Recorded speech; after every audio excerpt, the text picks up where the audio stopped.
When you refinance a home, there are a bunch of fees involved. And so as soon as you finish with the refinance, you're basically losing money or in the hole.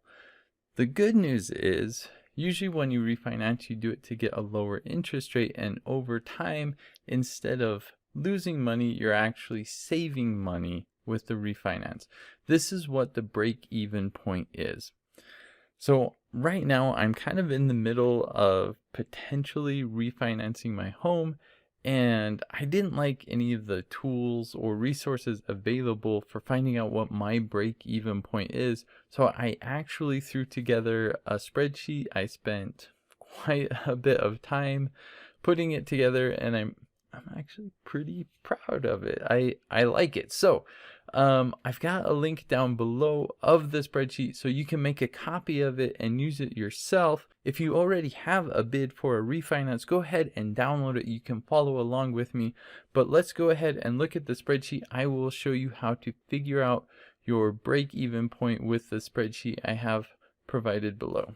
So I actually did a refinance about a year ago, so that's what you see here. It's got the original loan, the refinance loan, so I've got all that information. I'm actually wanting to do it again. This is the second refinance. So I've got the amount of money I've already paid with principal and interest.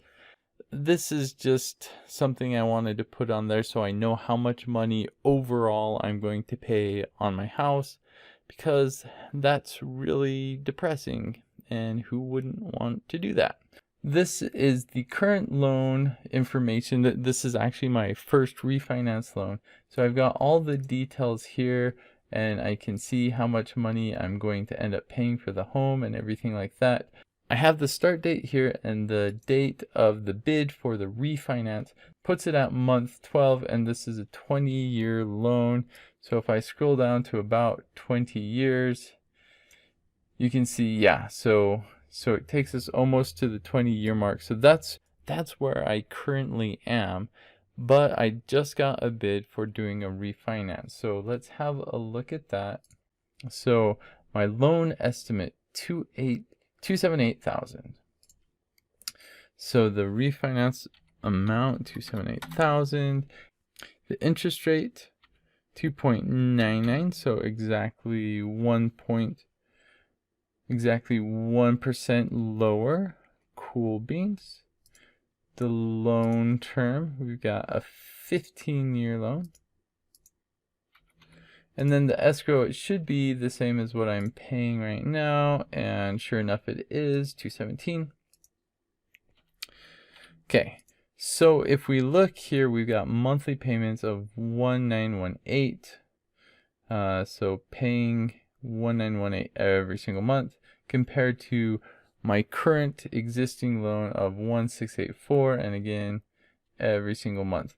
So basically, on the spreadsheet now, I can compare my current loan with my refinance loan. I've got all the numbers here going all the way down to the 15 years of the refinance.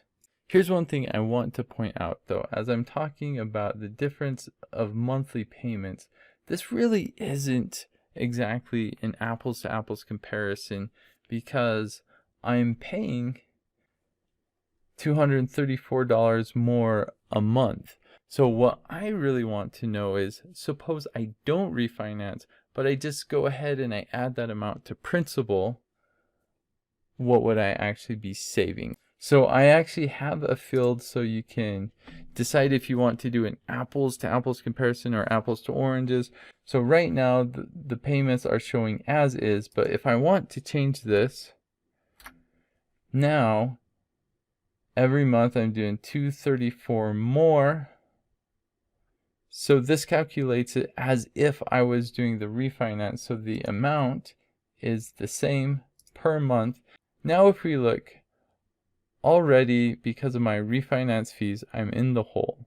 And if I scroll down to about the 4-year mark, this is my break-even point. So at this point, rather than losing money, I am now saving $9. And of course, that keeps on increasing until it levels out at right here, 17,731. That's the total amount of money I will save, assuming that I'm going to pay each month exactly this amount compared to the same amount but with a lower interest rate, adding on the refinance fees. So 17,731, that's a big number. I mean, that's enough for me to probably buy a car or something like that. We're kind of comparing it to a way bigger number, so it doesn't seem as big, but there you go. That's the information. That is my break-even point, about 4 years. So if I plan on moving in 2 or 3 years and I do the refinance, then I am going to be out of that money. I will lose that money. However, if I decide to stay for 4 years or more, then it means I'm going to start saving money doing the refinance compared to just doing what I'm doing now. So that's kind of what you need to consider with your break-even point. I really hope this spreadsheet helps you out. Refinancing is not really a fun thing, but knowing what's going on, I think, can really help. So go ahead and download it if you haven't already. If you have any questions about the spreadsheet, please feel free to ask right in the comment below, and I would be happy to answer. Thanks.